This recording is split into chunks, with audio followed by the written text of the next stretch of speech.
Something happened this weekend. Something that should make you realize that despite the very real fears from ISIS and al-Qaeda, and hard as the terrorists try to keep America scared and paralyzed, they can't. Yesterday, the new World Trade Center and its 102nd floor observatory welcomed its 500,000th visitor. Now, exactly 2 years ago, I went to One World Trade as it was being constructed to go up in that service elevator and get a feel from the developers for what it might be someday. So we thought we should take you back now, 2 years after that video was shot, to show you that that someday is now here.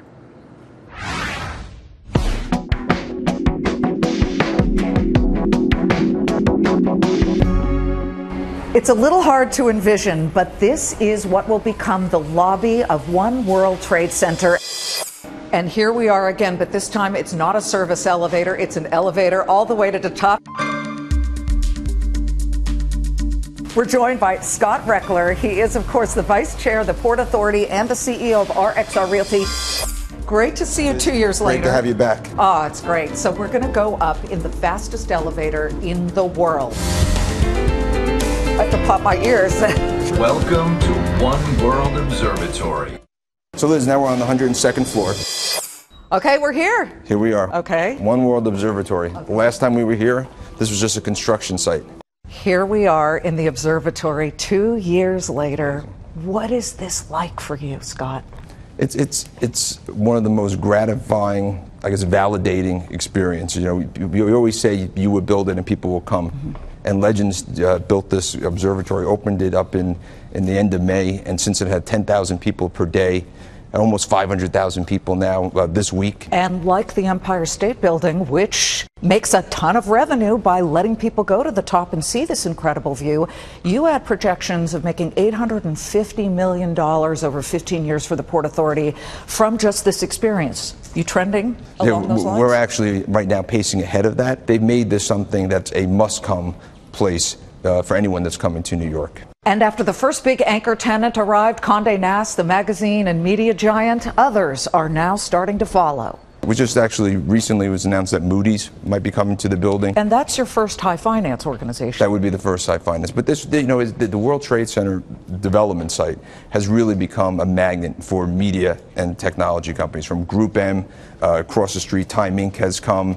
So it's really a different World Trade Center, different downtown than our parents and grandparents knew, where it was always the financial services. Frankly, the latest news about 21st Century Fox potentially moving to 2 World Trade Center is an extraordinary, I think, compliment to what this site's all about, and will again add a whole new dynamic. Is that happening? Because a lot of us are trying to rework our commutes. I'm hoping so.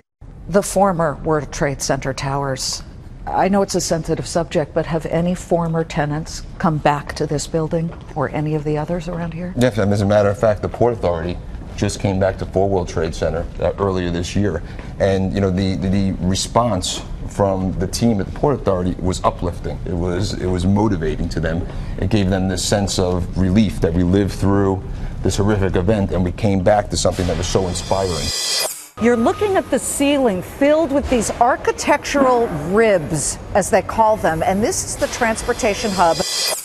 And here are those same architectural ribs, only now there are people here. This is where the Westfield Mall and the retail space is going to be. And, you know, 2 years ago, nobody. No one. Now? Right. Well, these stores are all going to be filled, 500,000 square feet of retail. From what we've heard from Westfield, they have over 90% leased already of, you know, world-class tenants. I'm hearing Bobby Brown, Sephora, Breitling, Michael Kors. I even heard that Apple will be opening a store. I can't confirm who and who's not, but they have a tremendous demand. There's some of the greatest retailers around the world, as well as food venues. This is going to be an experience as much as a shopping, not only as a shopping experience, a living experience.